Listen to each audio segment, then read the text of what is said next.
Twin Peaks. You know it's time to get the lab coat on. Twin Peaks. Yeah. Cause we out here being hella wrong. Twin Peaks. And you know we're never stopping till the hammer drop. You can just clip out what you don't like, where you think like the actual show begins. What do you mean? What show? You're so funny. It's Beak to Beak, where we make you compliant with the accelerations of techno capital. Because you're not stopping it, so may as well try and understand it. I'm an idiot, so you're gonna have to break down all of those words for me. What's techno capital? It's the unification of prestige and productive capacity conjoined into technology. What's prestige? That's such a great question, and of course, like in Call of Duty, Black Ops 2? You fucking low-life Navy vet. You wouldn't know what prestige is. You wouldn't know what a spine is. It is sort of like, yeah, Black Ops 2. No, I don't have a spine. I'm a squid. You have a notochord though, right? Yeah. No, my brain is a donut and my gut runs through it. That's pretty awesome. That's really sick. Yeah. No. I mean, we can't do anything about techno-capital, and I think all the people who are trying to sell you something being like, oh, techno-capital is evil, and here are the ways that it's evil, and if any of your conversations revolve around something other than dismantling techno-capital, like caring for poor people, like caring for brown people, like caring for disabled people, you're wasting your time. It's like, brother, give me a fucking break. Just because you understand you're being manipulated doesn't mean you stop getting manipulated. You are not immune to propaganda. Is propaganda that you've fallen for thinking that you're specifically immune to propaganda. You're not. What if I like the taste of the boot and I want to be propagandized at? It's comfy. I mean, ideally, everybody would find a boot that's comfy to wear, to be under. Stuff like that. All I'm saying is sometimes I enjoy the smell of leather and it's not always when I'm in bed, okay? Yeah. Yep. You were bootlicker number one. Yeah, I started out bootlicking. That's where I got my name. In California, right? Yeah, something like that. I am a Humboldt squid, so. Do squids definitely have beaks? Do they have tongues? They do have tongues. What do you need it for? For tasting? In the ocean? You're just gonna taste salt. I don't think it's like our tongue. You know, I haven't looked at my own tongue that closely in a mirror in a long time, so it's hard to say. Give it some thought. Actually, have you seen they made a diving pod for a bird to go into the ocean? That's insane. Why would you do that? Genuinely, he made like a capsule for his fucking parakeets to go and do scuba diving with underwater. And the unfortunate thing is, that's insane behavior. That's insane behavior. You should not do that.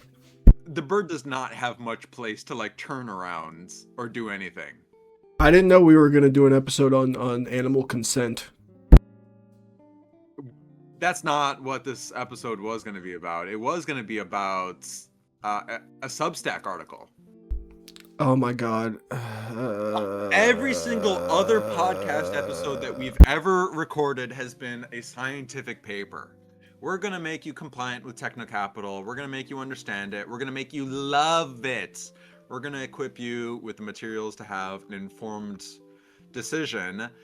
And some of it requires talking about things that are outside of science. Maybe talking about science, I guess, is the theme. Wait, what do we have on the docket today, Mr. Squid? Today we're talking about some cat Substack by the name of Benjamin Y. Fong. I have not been introduced to this fellow's work before, but it looks like he teaches at the University of Arizona. Is that true? That is the world's foremost party school. That is, I do know that to be true. I am a party master. I do understand that. What does he teach? I think I'm Something about labor and logistics. labor and logistics. Okay, so That's he's his- like a consultant. That's his current work field that he's doing research in is labor and logistics. That's what the gods of Google are telling me, at least. He wrote an article analyzing a very recent filler word in, he says, professional class liberal speech patterns. Article is right. Filler words like Have you heard this pop up? whipped cream. That's a filler word, right? It is not a filler word. It would be like like. But I can't put like or inside my pastries, but I can fill them with whipped cream. Very productive, very useful. Are you hungry? Did you eat before we started recording? I have not eaten in days, I'll be honest. I'm very hungry. God. Barely You got lucid. whipped cream on the mind. So Well, what's this article, this Substack? Look, listen. A lot of people have a lot of different Substacks, okay? Not all of them are equal in worth, okay? I can make a Substack right now. I'm not sure if this was a Substack of worth. It was behind a paywall.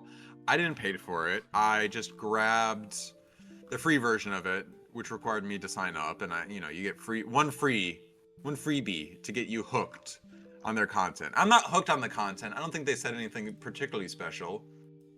Why are we in a laboratory right now? Why did you bring me here? We're trying to make people compliant with techno capital, right? Look at around us. Look how awesome techno capital is. This is what it's awaiting for you. This is where you're going to get your new heart implanted. Are you going to try and turn me into a cyborg? You already are. Aren't you like disabled?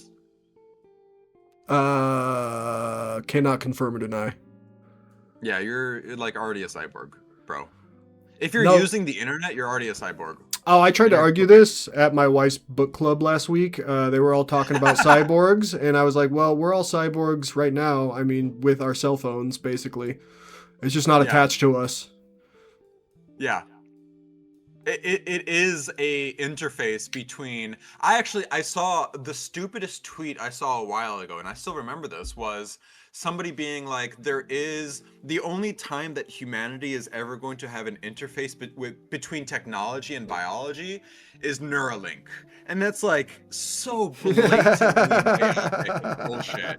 Yeah, You're fucking man. texting this shit from your phone, telling me that there's no interface between technology and biology. We haven't killed enough apes yet, okay? We can't consider us cyborgs until we've wired enough apes up and murdered them. Yeah, and jammed a bunch of wires into their brain. And then we gotta let SpaceX send them to Mars. They'll be the first one. Cyborg monkeys on Mars. I can see it now. I hope they're slaves. I hope they just mine their lives away in a pod. I don't think you can say that. Lithium for me. Making lithium for me. Making lithium batteries.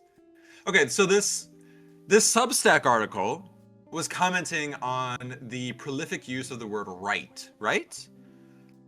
And their main thesis is that this is a product of neoliberal order breakdown syndrome. And their belief is the new expletive, right, is a manifestation of the breakdown of a consensus liberal reality and the desire to reaffirm a consensus reality between two speakers, between speakers and an audience. I hear this word quite a bit on the Horseshoe Theory podcast. You know, J-Reg and his co-host Brogan, they use right very frequently. I don't listen to podcasters, okay? Okay. You're too good to listen. I'm above it all. Yeah. Okay, that's good. You've not been poisoned by other people's ideas of what a podcast is. Only my own. I only listen to myself. And hopefully your wife. Yeah, well, she is speaking through me, so ipso facto, I'm always listening to her. It is odd for me to hear the word right between the two of them because neither of them are liberals, neither of them are neoliberals, and I don't think either of them particularly care about a consensus reality.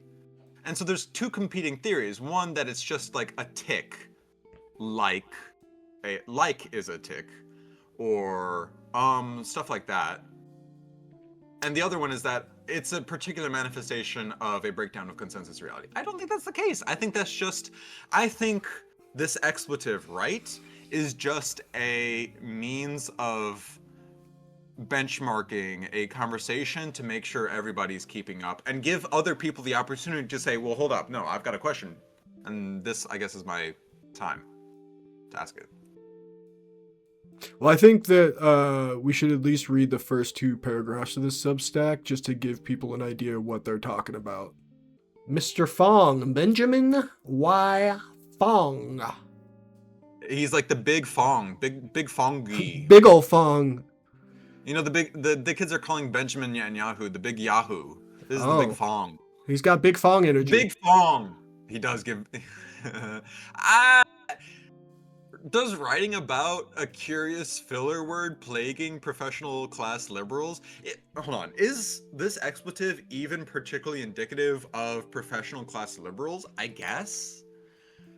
I don't know. I was going to say after we read this paragraph, which we're still going to do, but I was going to say that is this so much a product of academia or is it just like a California thing?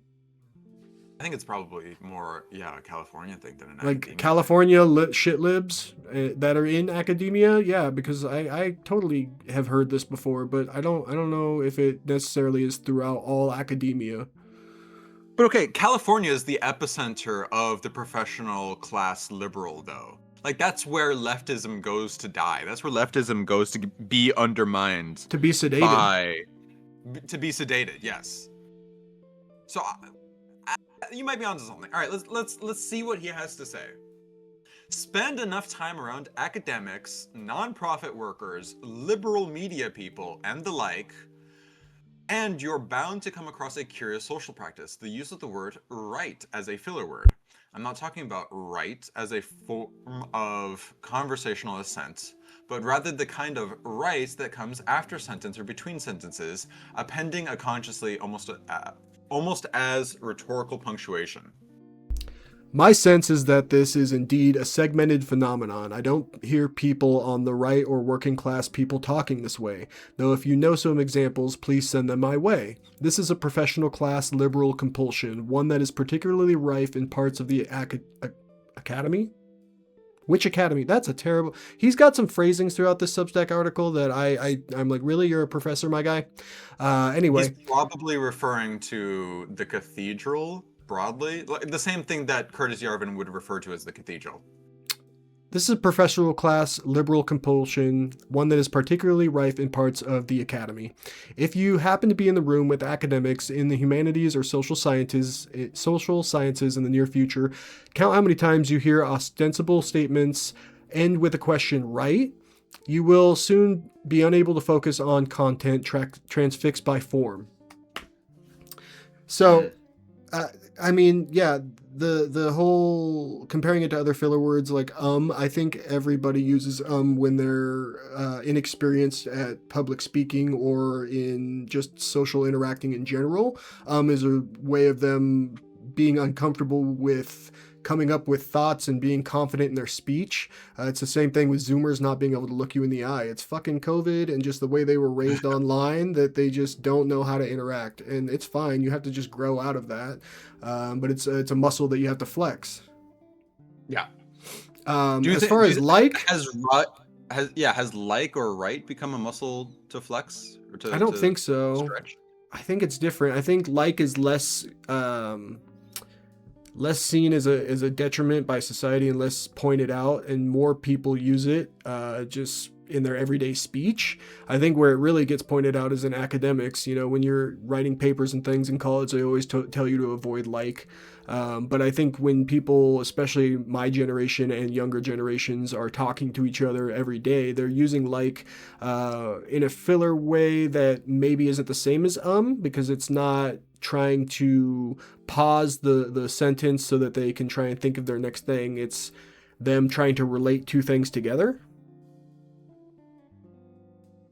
It serves an actual purpose in the conversation, whereas is just a space. Yes, I think so too. And this is sort of their theory. Their theory is that right serves not as a form of conversational assent or matching. Their thesis is that right is indicative of neoliberal order breakdown syndrome and the collapse of consensus reality. Right serves to reify between speakers that consensus reality exists between the two of them. But is that not a conversational assent? They open the article saying that it's not. I'm not talking about it as a form of conversational assent, but as rhetorical punctuation. And if it's rhetorical punctuation, I would take the article in a different way to say ending a sentence with right is ending a statement with right as a question begs a response. It's a self-soothing method. It's a self-soothing method, asking somebody, begging somebody that they're paying attention, engaging with your ideas. You haven't bored the fuck out of them because our attention spans are dog shit. Trying to reaffirm that somebody is actually engaging with what you're saying and is actually agreeing with you rather than just glossing it over. Yeah. I think that's a better... Right? That's a better analysis of right. Right. I think the reason that they find it so often in these nonprofits, liberal media people, the professional managerial liberal class, there is something there. It does relate to the neoliberal breakdown. I don't know. I just feel like I could find a Republican in Southern California and walk up to them and be like, "Oh my God, I just love Jesus so much," and they'd be like, "Right?" Like it's just But that's not filler. That's not what they're talking about. That seems like what they're talking about. Maybe I need to like send you a couple of examples. I'll send you a podcast, and you can try and pick it out. Maybe you're the working class one between the two of us. I'm the ivory tower build. Oh yeah, for sure. I haven't been in academia for like a decade. Yeah, but I work for like ESL people, so then I don't even hear this. I don't even hear it. So when they're saying right, we've already said they're trying to reaffirm their shared reality. So they're trying to share an idea or a feeling about the world or something that they believe in academically and saying right, like, aren't you going to agree with me? Right? I think that's a close explanation on a broader systemic scale. Especially because Benjamin is pointing out that this has only risen into the zeitgeist over the past 10 to 15 years. But I think a more competitive explanation is people understand. So, okay, not only do people distrust institutions and a consensus reality, people are also bored by institutions, bureaucracy, and all of that. And I think the use of right is trying to impinge a request on somebody to participate in something that is perceived as being boring or not capturing your attention as easily as a YouTube short or a TikTok. Yeah, maybe you should. Me, I am absolutely paying attention to you. Oh, I see what you're doing. Yeah, no, I'm here. I'm awake. Maybe do you want to send me a clip of what you're talking about? I'm gonna be so worthless if you don't listen to me. Like my entire worth as a liberal person is other people listening to me making slide decks and presenting them to other people. So like, what's my worth if you're not listening to me and recuperating and absorbing some of the ideas and bringing them back and maybe asking a couple of questions, right? I mean, everybody should just understand how insular and alone they are and just be comfortable with their own internal thoughts and not get their value from other people's shared reality with them. Okay, but you're gonna have to share a reality at some point. And what, you don't think being married counts as sharing a reality with somebody?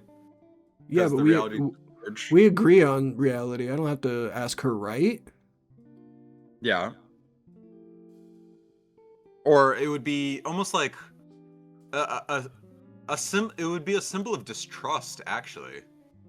If you have to ask your wife that, like, hey, you took out the trash, right? That's a symbol of distrust.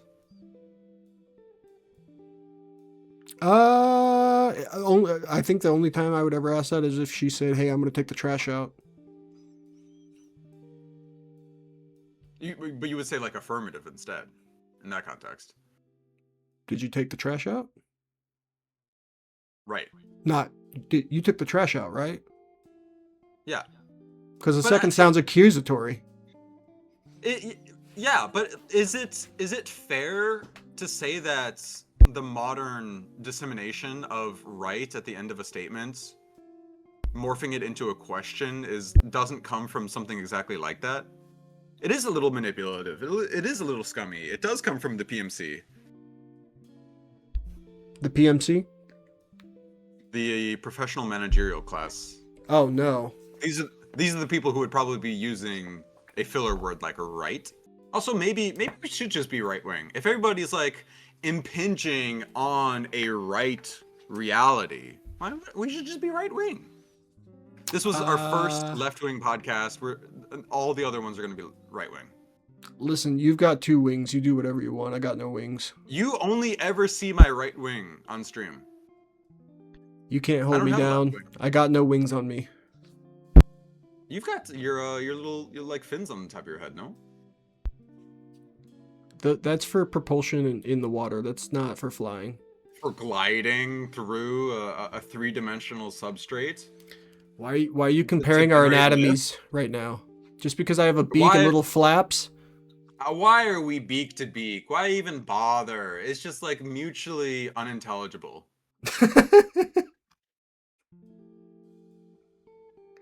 I'm gonna regurgitate into your mouth. Wow, that went sideways. That's gonna be the show. I'm just gonna regurgitate into your mouth. Fuck! I have to get my wife's consent for this. No. Open up.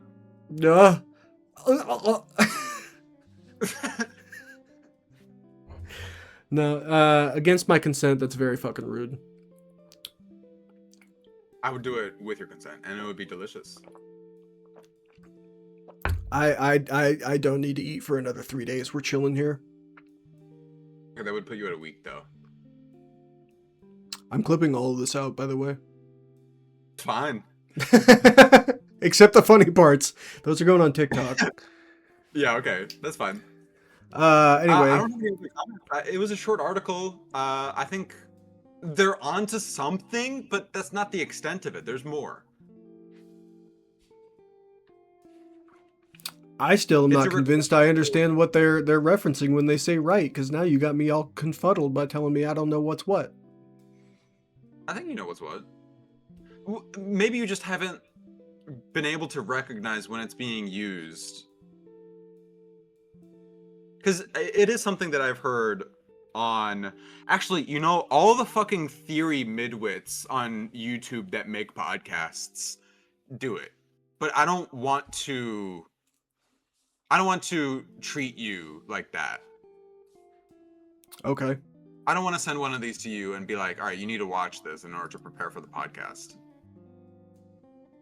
So you can understand when people are using the word right at the end of a sentence as a filler. It's very nice of you. Yeah, I don't think right is a filler word. I think they've got this wrong. You think Professor I think it does serve a Fong purpose. is incorrect in his Substack article? I think Mr. Fong, from the foremost state school for partying, doesn't have...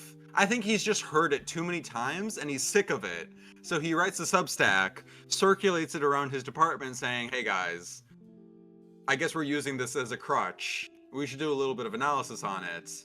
It's cute, it's nice, it's okay, it's fine, but like, really, it is just a request for somebody to signal that they're actively participating in the conversation.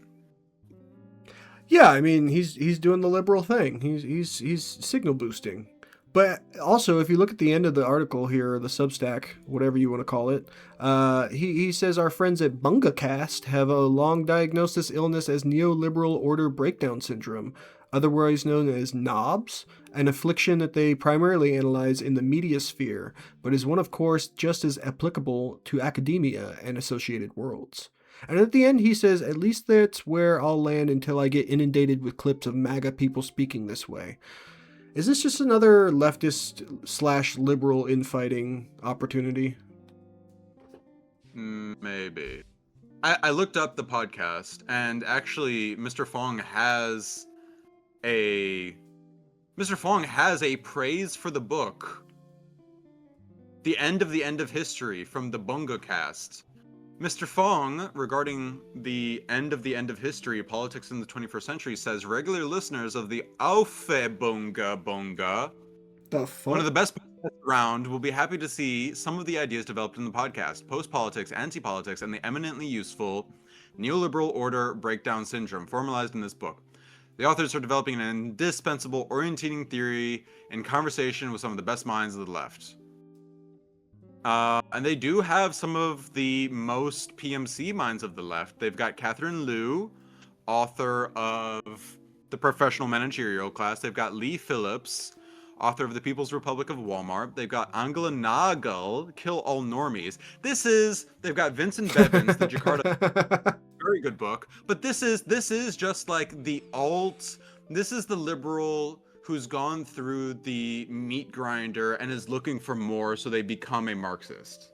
That's what this orbit is. These people are still liberals. All right. And that's fine. There's nothing wrong with that. What do you think of this idea, though, the overarching idea that this article is kind of pointing towards about the breakdown of a shared reality? Do you think that's a concern that we should have? Are we supposed to manipulate that with psychic war? What are we doing here? There certainly is a breakdown of what were formerly regarded as key aspects of reality, threatening political stability. And the best I can say is, I mean, for it's why psychic war is so important. But the important thing is really just going to be, it's not up to us. In all reality, the only thing that we've got control over is our own use of language, our own ideas. We can't do much about the breakdown of shared reality, whether or not the 2020 election was stolen or not, whether or not January 6th was an insurrection. Oh yeah, it totally was stolen, and everybody that was undermined by FBI. It's like, some of it matters, some of it doesn't matter, and for the stuff that does matter, it mostly affects positions like you and I. It affects the climate, it affects research. Personally, Stuff where a consensus reality does matter. In media, liberal media, it doesn't really matter, I think. Personally, I think that JFK was the one that helped steal the 2020 election, and that's why they shot him.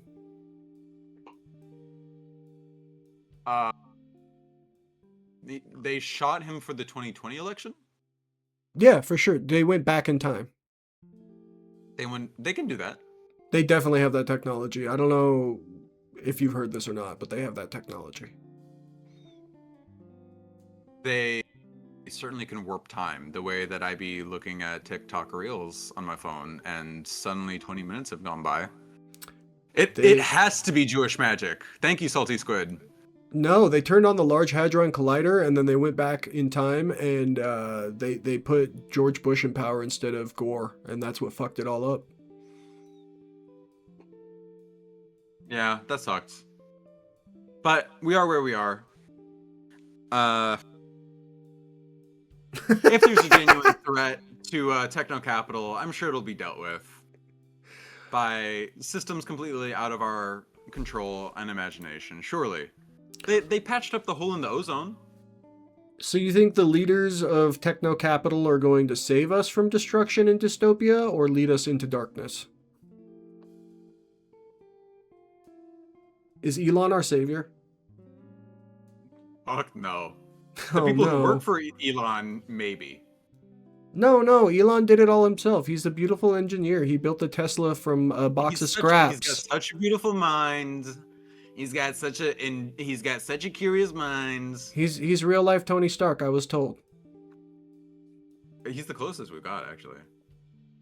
Delusional, insane, yet to strap a couple of rockets to himself.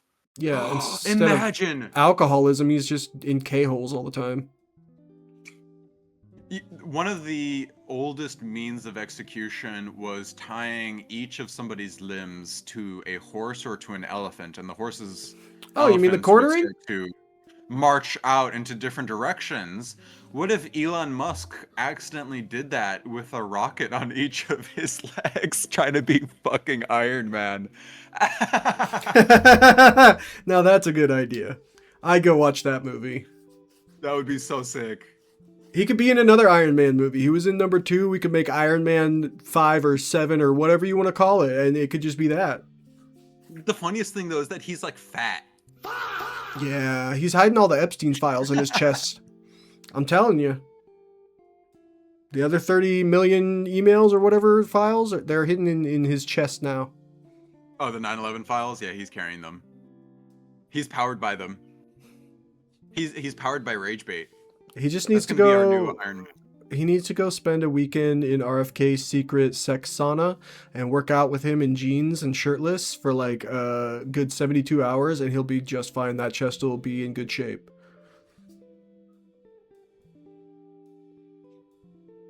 Oh no, you're muted. I'm puking, actually. Nasty. Listen, RFK's sex sauna could fix anything. You have the weirdest fantasies.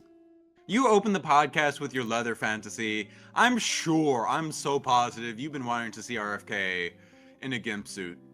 I was not wanting to see Kid Rock in there with him, but Pete Hegseth, if we can get him in there, I don't know. You're fucking deranged. I'm not. Okay. Mark! Twin Peaks. You know it's time to get the lab coat on. Twin Peaks. Yeah. Cause we out here being hella wrong. Twin Peaks. And you know we're never stopping till the hammer drop.